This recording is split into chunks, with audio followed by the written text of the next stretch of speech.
પહેલાં તો વિશ્વભરમાં વસતા તમામ સનાતની ભાઈઓ બહેનોને નવરાત્રિની શુભકામનાઓ।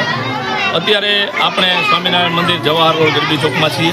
આજે લગભગ 1991થી તો હું આ ગરબીમાં આવું છું અને મારા દાદા પરદાદા કહી ગયા ત્યાં સુધી 100 વર્ષ કરતાં વધારે સમયથી આ ગરબી થાય છે, એટલે કે જૂનામાં જૂની ગરબી છે।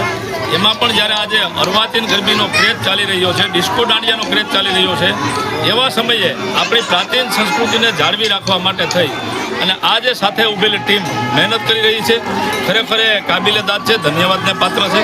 અને ખાસ કરીને વિશ્વમાં વસતા અને ગુજરાતમાં રહેલા તમામ સનાતની ભાઈઓ બહેનોને વિનંતી, મહેરબાની કરી અને આ પ્રકારની સંસ્કૃતિનો વારસો જાળવી રહેલ ગરબીઓને આપણે સાથ સહકાર આપી અને આપણે આપણા પરિવારોની સાથે સુરક્ષિત રહીએ। જય માતાજી। શ્રી સિદ્ધેશ્વર ગ્રુપ માતૃભાષા ગરબીનું હાર્દિક સ્વાગત કરું છું। જૂનાગઢમાં અતિ પ્રાચીન ગરબી થાય છે, તેમાંથી એક પ્રાચીન ગરબી છે અહીં સિદ્ધેશ્વર ગ્રુપ માતૃભાષા ગરબી મંડળ। અહીં અતિ પ્રાચીન ગરબી થાય છે। અહીં પ્રાચીન સમયથી અહીં રમવામાં આવે છે। અહીં બધી રાસ ગરબા પ્રાચીન સમય દરમિયાન થવામાં આવેલી છે। અહીં 100 કરતાં પણ વધારે બાળાઓને રમવામાં આવી રહ્યું છે। અહીં 100 કરતાં વધારે વર્ષથી એ ગરબી શરૂ થવામાં આવી છે।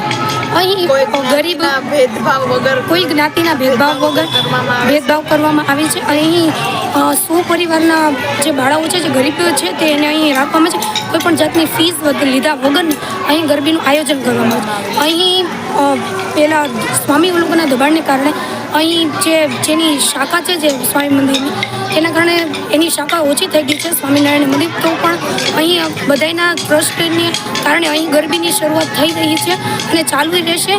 અને કોઈ જાતના ફીસ વગર બાળકોને રમાડવામાં આવે છે અને બધા આનંદ અને ઉલ્લાસથી અહીં રમે છે।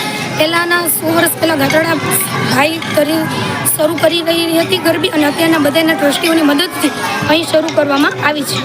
સિદ્ધેશ્વર ગ્રુપ માતૃભાષા ગરબી મંડળની અંદર 5 થી 15 વર્ષની બાળકોને રાખવામાં આવી છે અને અહીં ભક્તિભાવપૂર્વક નિર્દોષ ભાવે અહીં ગરબીનું 9 વાગ્યાથી 12 વાગ્યાનું સુધીનું આયોજન કરવામાં આવ્યું છે અને અહીં બધા ભાવપૂર્વક બધાને શાંતિથી ગરબી રમે છે અને ભેદભાવપૂર્વક પૂર્ણ પણ થાય છે।